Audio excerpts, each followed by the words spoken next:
Welcome once again, boys and girls, and all of the others who are listening and watching as we continue on Dangerous Journey. I hope for you boys and girls, when you get old enough to read fairly long chapter books, that you'll get a hold of a copy of John Bunyan's tremendous story, A Pilgrim's Progress, and read it through. I'm convinced that alongside the Bible, every Christian should read A Pilgrim's Progress.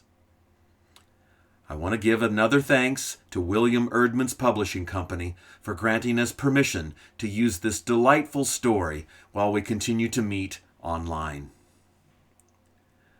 As you recall, Christian had begun this journey with a wonderful book talking about the celestial city, but he had to make his way there. And on this journey he found himself on the path of salvation. And when he came across a wayside cross, his burden of guilt and sin rolled away from him down the hill into an empty tomb, never to be seen again. And then great shining ones came and gave Christian new clothes that caused him to rejoice, and a parchment, a piece of paper, that would allow him to enter into the celestial city. Christian continued his journey after that, and there were still many vagabonds and scoundrels who tried to come onto the path by the wrong means, and they oftentimes followed the wider paths to doom and destruction to their own peril. Christian, on the other hand, we learned last time, went up the hill difficulty. It was a trying experience for him, and it wore him out, and at last he lay down to take a rest. And when he awoke, he continued on his journey, only to discover that he had lost the parchment. With great fear, he ran back, retracing his steps until he came to the place where he had laid down to take his nap. Once there, he found his parchment, and retracing his steps yet a third time, he continued down the path. The sun was near to setting, when at last he could see off in the distance the palace beautiful. But he could also, in the nighttime air, hear the roaring of lions to which timorous and mistrust had warned him. The only way forward, however, was along the narrow passage. It wasn't far from the porter's lodge. Christian was never so near to running back as he was at that point. But the porter at the lodge, whose name was Watchful, perceiving now that Christian made to stop, cried out to him, "Is your strength so small? Fear not the lions. They are on long chains. If you keep strictly to the beam of light in the center of the path, they cannot reach you." Christian moved on. He took good heed to the directions of the porter. At the same time, he trembled with fear for the lions, for now they were on either side of him, straining at their chains. How they roared and snapped at him! How they tried to catch him by the foot! These lions represent the world's efforts to persecute those who bear the name of Christ, trying to catch us and do us great harm.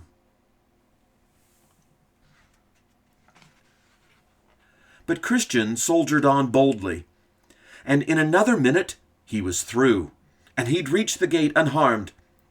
Then, somewhat breathlessly, he asked the porter, "Sir, may I lodge here for the night?"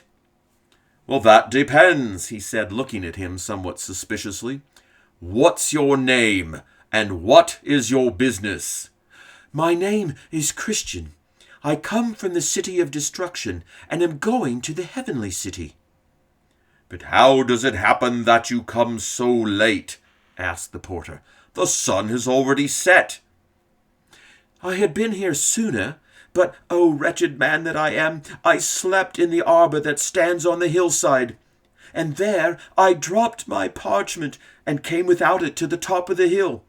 When I felt for it and didn't find it, I was forced to go back for it."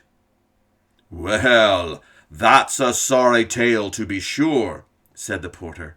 "But I will summon one of the young ladies that live here, and if she likes your talk, she may bring you in to the rest of the family.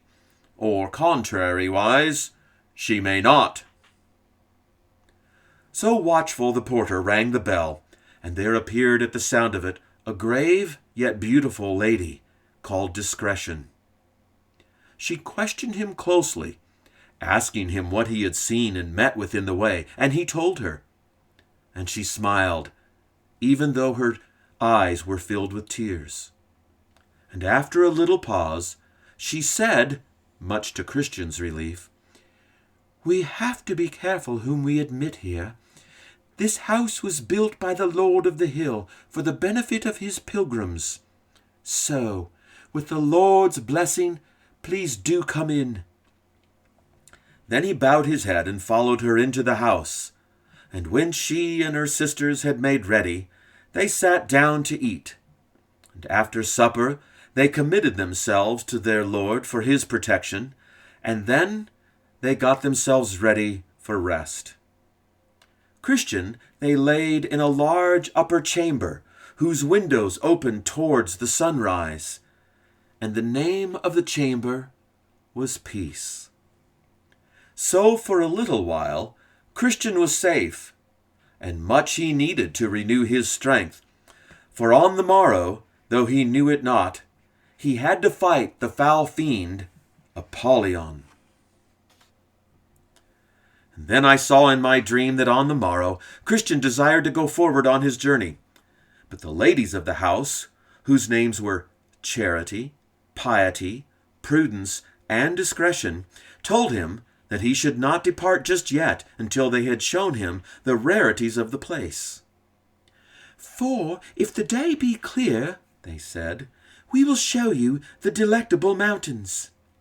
And so he consented and stayed, and when morning was up, they took him to the roof of the palace.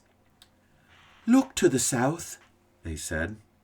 And so he did, and behold, the mountains in the sunlight were indeed beautiful, covered with delightful woods. "From on top of these mountains," they told him, "you may see the gate of the celestial city." This greatly encouraged him. Yet in truth, the city was still a long way off, and the journey, as we know, had all to be done on foot. So once again Christian desired to be going, but once again they detained him. Now it was the turn of Charity to question him. "Have you a family, sir?" asked Charity. "Are you a married man?" "I have a wife and 4 small children," Christian replied. "Then why didn't you bring them along with you to share in your journey and delights?" she questioned. At this our traveler began to weep. "Oh, how willingly I would have done so, but they were all of them against going. My wife was afraid of losing the comforts of this world, and my children, they were simply given to the foolish delights of youth. So what with one thing and another, to my great grief, they would not come." From all that had befallen him so far, you may think that he made the journey first alone with great wisdom, and the other damsels said as much. But still they would not let him go till they had led him to the armory. Here they showed him some of the objects with which the servants of the Lord had done wonderful things. They showed him Moses' rod, the hammer and nail with which Jael slew Sisera, the pitchers, trumpets, and lamps, too, with which Gideon put to flight the armies of Midian. They showed him also the jawbone of the donkey, with which Samson did such mighty deeds. And they showed him the sling and the stone, with which David slew Goliath. And then they fitted Christian out with the armor, which their Lord provided for the use of travelers, that they should be ready for any assaults along the way, and that they should stand their ground when things were at their worst, and, having done all, to stand. First the helmet and the breastplate that could save his life, then the faithful shield to fend off the fiery darts of the wicked, then the trusty sword that could cut through anything, and finally his feet were shod with shoes that would never wear out. Because he was setting out, they said, not against human foes, but against the wiles of the devil. And here we'll have to leave, Pilgrim, until next week. Thanks for listening. I hope that you'll listen in next week as we continue on with the dangerous journey.